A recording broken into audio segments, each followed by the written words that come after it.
Hi, 100 Women Who Care. My name is Abba Gohausen, and I am so excited to introduce Pamela Tate Roger. Pamela is the lead volunteer coordinator at St. Vincent de Paul's, the Riley Center here in San Francisco. The Riley Center helps women and families that are victims of domestic violence. Pamela is here to tell us why they would be a great fit and benefit highly from our donation. Thank you. On March 15th, Mayor London Breed called for all residents of San Francisco to shelter in place. And since that time, there has been a 33% increase in domestic abuse calls into the Riley Center Domestic Abuse Services. We are part of St. Vincent de Paul's Shelter and Network Services system. I thank you for taking time to listen to my plea. My name is Pamela Tate Roger. I am the Outreach and Volunteer Coordinator as well as Education Coordinator for St. Vincent de Paul Riley Center. We have so many things ahead of us that are coming down the pipeline where we could really use your help. We expect our governor, Governor Gavin Newsom, to make an announcement that California is now $54 million in the red as a result of the COVID-19 response. Just to give you a little bit of financial information about our organization, our program specifically operates with a $980,000 budget. Half of that budget comes from California's Office of Emergency Services. Now, with our governor, Governor Gavin Newsom, preparing to make announcements on sweeping cuts through his budget, not for just California Office of Emergency Services, there will be several other organizations that will take the hit. Our concern right now is half of our budget comes directly from that office for domestic abuse services. We appreciate any help that anyone may possibly be able to grant us. I'm going to give you a little information about the services that we provide. We have 2 shelters. One is called Rosalie House. That is our emergency shelter. So that is where people come in from a recent domestic abuse incident, and they would come into shelter. More than likely, it was a mother or a father who would come in with a child or 2 children. And they would occupy that space for up to 12 weeks. Our second program and house is called Brennan House. Now that house, we will allow people to stay up to 1 calendar year. But again, it is limited in beds and scope. We can accommodate up to 24 people for that year in that particular house.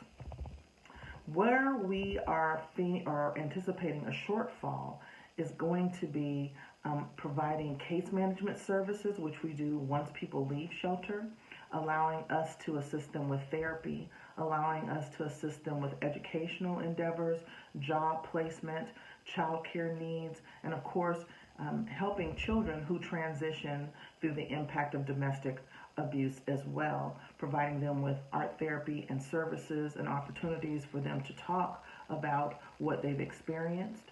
And so this budget deficit is going to significantly impact the types of provided services that we are currently providing. Our mission statement is as follows.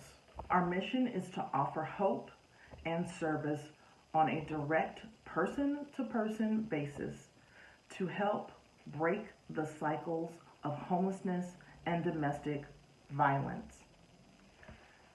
We are located in San Francisco, and our administrative offices are on 1175 Howard Street.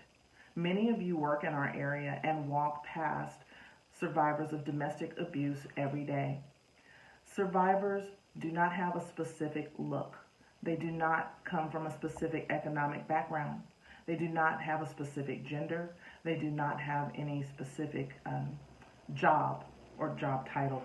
And so we are the face of domestic abuse.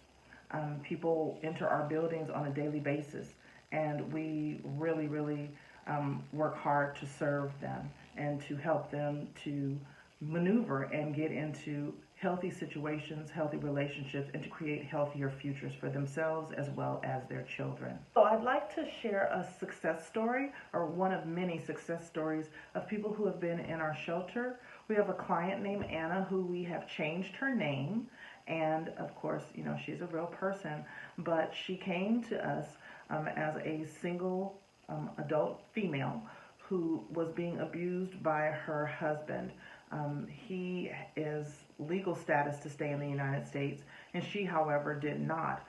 And so that kind of kept her trapped in an abusive marriage until she could no longer take it anymore. And she called our offices for some safety planning and decided to leave. She came to our emergency shelter, enrolled in a culinary program, and has since graduated from the culinary program. She's currently staying with us in our transitional housing. She has a few more months with us there, but she was employed at a restaurant and is doing extremely well. She's considered an essential worker, and so she is currently still actively working and really doing well with her culinary skills, and we're extremely proud of her. We have another survivor who will not be pictured, who came in to shelter and had 2 small children and decided to go back to college to further her education. She's doing extremely well. She has secured an apartment for herself and her children. Her children are now in new schools and flourishing, no longer under the abusive family structure that they formerly lived within. They are thriving, and she is almost completed her schooling. She has a great job, and of course, none of this erases what has happened to them, but they are definitely upward bound and really thriving, and we are extremely proud to have been a part of that process. The work that we do with the Riley Center through St. Vincent de Paul is phenomenal, and it really provides a great foundation for survivors to get beyond where they were, to learn how to develop healthy relationships, to learn how to stand on their own financially as well as emotionally. And even when people leave our doors, they are still welcome to come to our community office for case management services. We still provide them with holiday supports because that is a very lonely time for people who've transitioned out of relationships.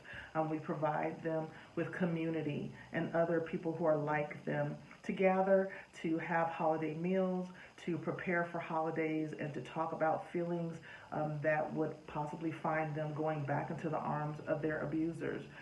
We really try and emphasize healthy relationships and making sure that the next steps in the next relationships that these women and men step into are healthy. And I keep mentioning men because we do service men survivors as well as trans survivors with our shelter.